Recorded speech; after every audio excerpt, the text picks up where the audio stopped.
Good evening, everyone. This is Katie Kirk reporting from the CBS Evening News. We have a special treat for you tonight. We're back in the ancient time of Britain. We came back in time through new technology, and we were able to travel and talk to King Arthur. Good afternoon, King Arthur. How are you? Very well. Good afternoon to you. I'd like to ask you, how did you feel when you first realized that because you pulled the sword out of the stone that you were the king? Well, I felt a bit shocked at first because I had not been a knight. And I don't know why they were making such a big deal about it. All I did was pull a sword out of the stone, and it wasn't very difficult. But you were the only one who was able to do this feat, correct? Yes. Well, that That's makes correct. you the special king of Britain, correct? Yes, it does. Okay, why did you not listen to Merlin when he said that if you married Guinevere, that her beauty would bring an end to Logres? Because Guinevere is the one that I loved, and the one that I will only love. So I had to marry her no matter what Merlin said. Okay. And how did you feel when Merlin left forever? I felt that a good friend and a mentor was leaving me behind for a very long time. Did that make you sad or upset? It made me pretty sad. Okay, well, I'm sure that Merlin has taught you a lot of things that you'll carry with you, though. Definitely. And when you found out about Lancelot and Guinevere, how did you feel? I felt betrayed, stabbed in the back, because the two people that I loved the most had betrayed me. It made me very sad. And why did you rush in so quickly to have Guinevere executed? well, I wish now that I hadn't, but it was making me really nervous because she had betrayed me and I was hurt, and then I had Mordred on my back telling me what to do and just would not leave me alone. So I just rushed in too quickly, I feel, but I think it's because I wasn't thinking very straight. Okay, and tell us about your vision that you had the day before you fought Sir Mordred.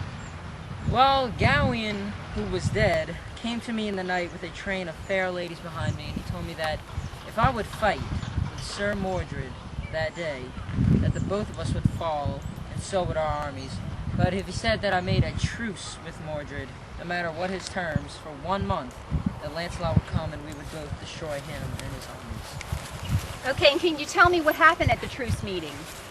Well, we had made a truce, and we were drinking wine, and we signed the papers and all, and then when an adder came out of the ground and bit one of Sir Mordred's knights on the heel.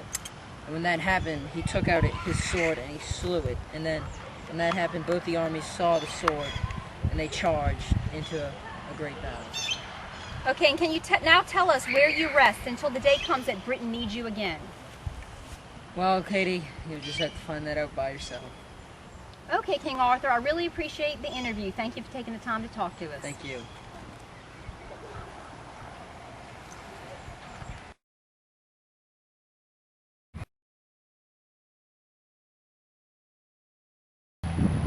Good afternoon. It's Katie Kirk again, and I'm here with Merlin, the magician from Camelot. Merlin, could I ask you a few questions? Merlin, come back. Merlin, would this help you answer some questions? Yes, Katie, this will definitely help me answer some of these questions that you had. Okay, Merlin, so how did you come to find Arthur? Well, I was at the castle of Tintagel when Uther and Igraine came to me, and I watched over their love until they had a son named Arthur. And I took him away down a steep mountainside in the dead of night. And why did you do that? Because I knew, Katie, that one day he would become the greatest knight of all time. Okay, and how did the sword and the stone come into Britain? Well, Katie, we were having a service in London in church, and in the middle of the service, we went outside, and in the churchyard, it was just amazing. It just appeared in the middle of the churchyard. What happened between you when you took him away and when you pulled out the sword and the stone? Well, I took him to Avalon, the land of mystery, and there the daughters there who were, say, fairies and elves watched over him, and they gave him 3 gifts. First, that he shall be the greatest knight of all time. The second, that he shall be the greatest king to ever rule the land. And the third, that he shall live long, longer than any man shall ever know. Explain to me how the round table worked. Well, the round table could sit 150 knights, and on each seat, in gold letters would appear the knight's name that should sit there. And so they would sit in their spot, and then when a knight would die, that name would disappear, and a new name would appear on it, and they would sit there. Okay, why would you leave Arthur in such a needy time in the realm of Logres? Well, I knew it was my destiny to go to sleep for a long time, and Arthur could handle himself. Okay, tell me the tale of your tree. Well, there's a popular jingle that goes around with it. It goes, "When Merlin's tree shall tumble down, then shall fall Carmarthen town. So Carmarthen will surely drown." Okay, and let me ask you a question.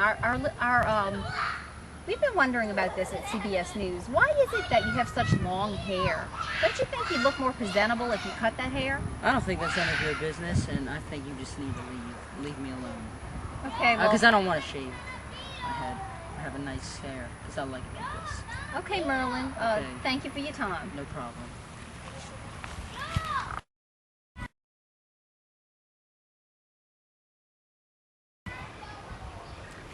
Hi, this is Katie Kirk again, reporting from Camelot. And the last person we're going to interview is Sir Lancelot. Good afternoon, Sir Lancelot. Good afternoon. Sir Lancelot, I would like to ask you, tell me why, even though you knew it was wrong, you had an affair with Guinevere, who was really the Lady Elaine. Well, when Guinevere had spoken of marriage, that's all I thought about. I totally forgot that she was King Arthur's wife. I only thought about her. Okay, when Sir Galahad had come to Camelot, did you think he was a better knight than you? Well, I thought all knights were better than me because of my sins. But since I knew that Sir Galahad was my son, I thought he was the greatest knight in the world.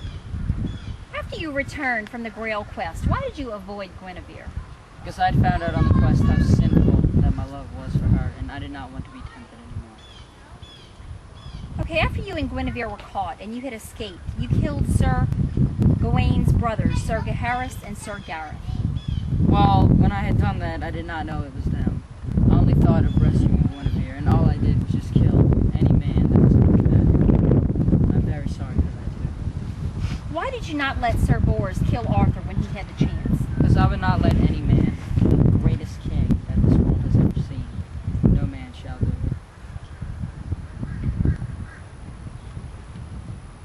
But it would have ended the war and you could have kept Guinevere because Arthur would have been dead. It does not matter.